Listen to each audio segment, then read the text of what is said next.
Welcome to YaguTamizhi. In this video, we are going to discuss in the language Tamil. If you want to find the same video in the language English, you can find the link in the description. Hi all, இன்னைக்கு நாம என்ன பார்க்க போறோம்னா Azure data center னா என்னன்னு பார்க்க போறோம். Azure data center னா ஒண்ணுமே இல்ல, இது வந்து similar to நம்ம on premises data center இருக்குல அதே மாதிரி இதுவும் Azureோட data center. இப்போ பாத்தீங்கன்னா நம்ம ஆல்ரெடி டிஸ்கஸ் பண்ணிருக்கோம். இப்போ நம்ம cloudல எந்த சர்வீஸ் வேணாலும் கம்ப்யூட்டர் நெட்வொர்க் ஸ்டோரேஜ் எது வேணாலும் நம்ம வந்து டேரெக்டாக வந்து க்ளவுட் ப்ரொவைடர் கிட்ட இருந்து ரெண்ட்டுக்கு வாங்கிக்கலாம். இப்போ நீங்கள் ஏதோ ஒரு நாள் திங்க் பண்ணியிருக்கீங்களா, இப்போ நம்ம ஆல்ரெடி ரெண்ட்டுக்கு வாங்குற சர்வீஸ்லாம் எங்கே வந்து ரன் ஆகுது, ஃபிசிக்கலாக ரன் ஆகுது? அது எங்கேயுமே இல்லை, அது வந்து Azure டேட்டா சென்டரில் தான் வந்து ஃபிசிக்கலாக ரன் ஆகுது.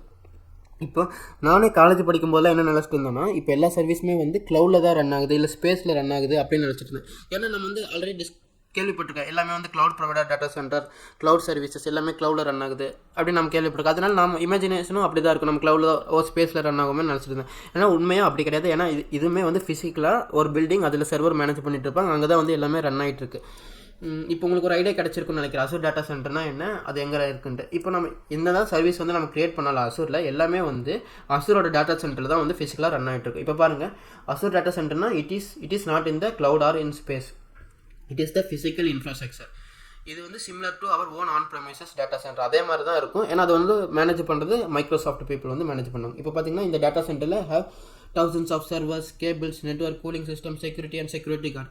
இங்கே தான் இந்த டேட்டா சென்டரில் தான் நம்ம வந்து சர்வரில் ரெண்ட்டுக்கு வாங்குறோம். ஓகேவா, அதில் வந்து சர்வர் இருக்கும், செக்யூரிட்டி கார்டு இருப்பாங்க, நெட்வொர்க் கூலிங் இருக்குது, எல்லாமே நம்ம சிமிலர் டு நம்ம ஆன் ப்ரெமிசஸ் மாதிரியே தான், ஏன்னா மேனேஜ்டு பை க்ளவுட் ப்ரொவைடர். இப்போ பார்த்தீங்கன்னா கரண்ட்டில் Azure have more than 160 plus data center all over the world in 16 plus region. இப்போ நீங்கள் ரீஜன்னா உங்களுக்கு ஒரு ஐடியா இல்லைன்னா கவலைப்படாதீங்க, நெக்ஸ்ட் வீடியோவில் நான் Azure ரீஜன் பற்றி தான் எடுக்க போகிறேன்.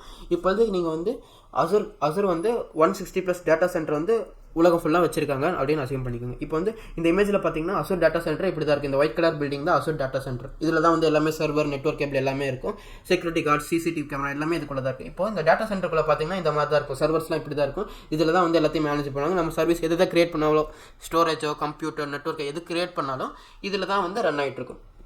இப்போ உங்களுக்கு இந்த வீடியோவில் உங்களுக்கு ஒரு ஐடியா கிடச்சிருக்கும், Azure டேட்டா சென்டர்னா எங்கே, நம்ம சர்வீஸில் எங்கே ரன் ஆகுதுன்னு ஒரு ஐடியா கிடச்சிருக்கும். நெக்ஸ்ட் வீடியோவில் நம்ம வந்து ரீஜன்னா என்ன, எதுக்காக ரீஜன் தேவைன்னு பார்ப்போம். ஃப்ரெண்ட்ஸ், இந்த வீடியோவில் தான் நம்ம நெக்ஸ்ட் வீடியோவில் பார்க்கலாம். தேங்க்யூ.